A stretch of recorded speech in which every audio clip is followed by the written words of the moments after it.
Myrtle Beach in South Carolina, and also the national media and everyone who's here today. And we're just saying that now is the time to create a clean, energy-independent, energy-efficient future. And this is an issue that has a lot of broad support here in South Carolina, across political boundaries, members of the faith community, conservatives, progressives, Republicans and Democrats alike, members of the conservation community.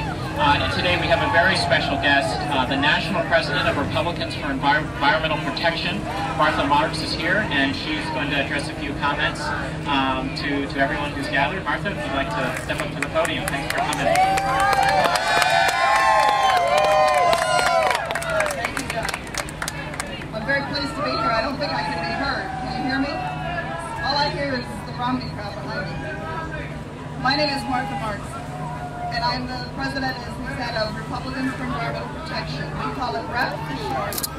REP is a national grassroots organization that is 12 years old, has been working for a dozen years to restore the Republican Party's great conservation tradition. We have members all over the country, including here in South Carolina, and including some very high-ranking Republican members of your state house and senate.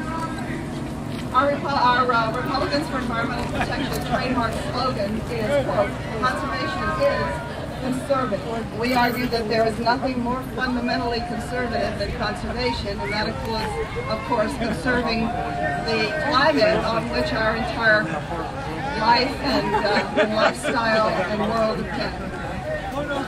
We weren't the first people to make the argument that conservation is conservative. It actually was articulated in the United States first by a man named Russell Kirk in 1970. He's one of the founders of the modern conservative movement in the United States. And his statement in 1970 was exactly that. Nothing is more conservative than conservation. We're trying to get our party members to remember that great word. I'm sure everybody here agrees that the electoral process, I can't help your thing, I'm sorry.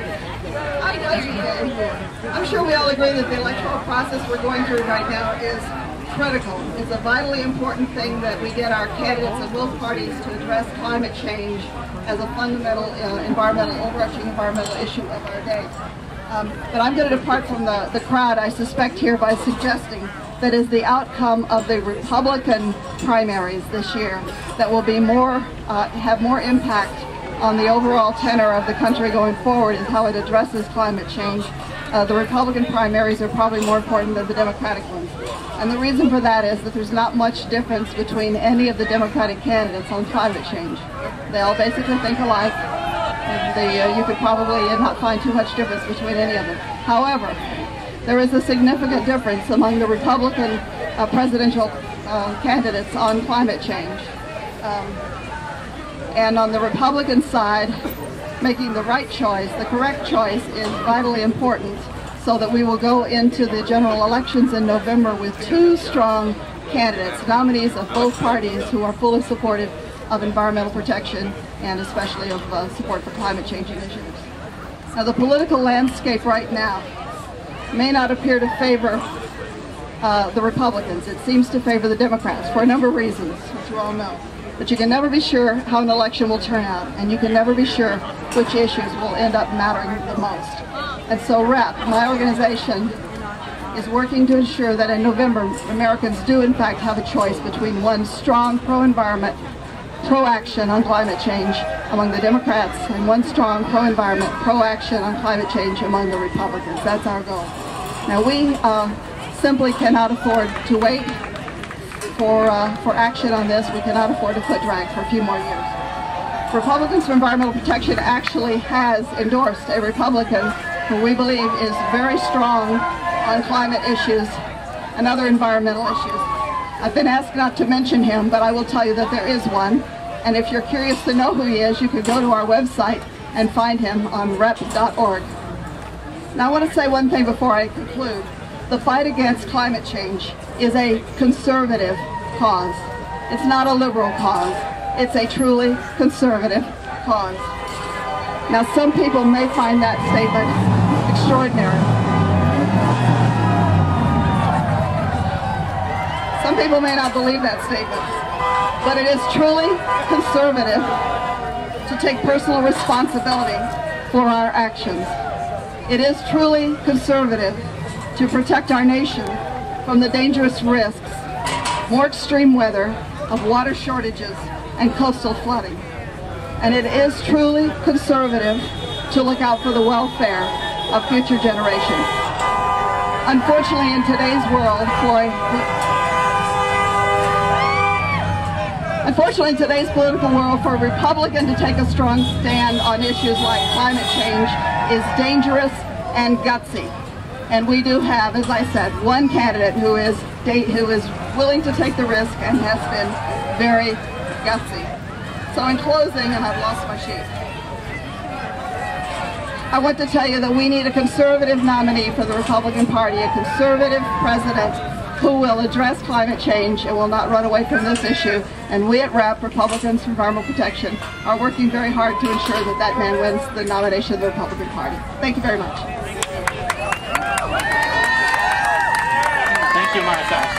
And just note quickly that what's so striking about the audience gathered here today is that we represent a diversity of political backgrounds. And what we're seeing is that climate change really does transcend politics. That this is something that we're expecting all candidates to come together on. And just to endorse what Martha was saying, this year in the legislature, 90 members of the House and 24 members of the Senate, in other words, 2/3 majority of our state legislature, Republican and Democratic alike, signed an open letter to presidential candidates calling for climate change. So this is clearly something that is absolutely a conservative issue, and that's when you think about the word conservation, those words are closely akin. And so, Martha, thank you very much for your comments. We have another speaker here today, Mary Rafferty. She is an organizer with Environment America, and she is promoting a clean energy campaign. Mary, are you here?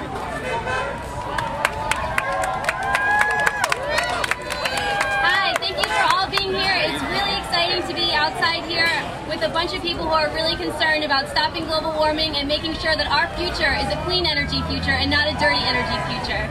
My name is Mary Rafferty and I represent Environment America, and we have presented all of the presidential candidates with a clean energy pledge, asking that all of our future energy demands are met by clean energy through conservation, efficiency, and renewables such as wind and solar.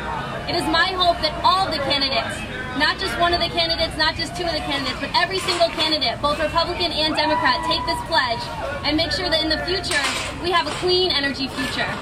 Thank you very much.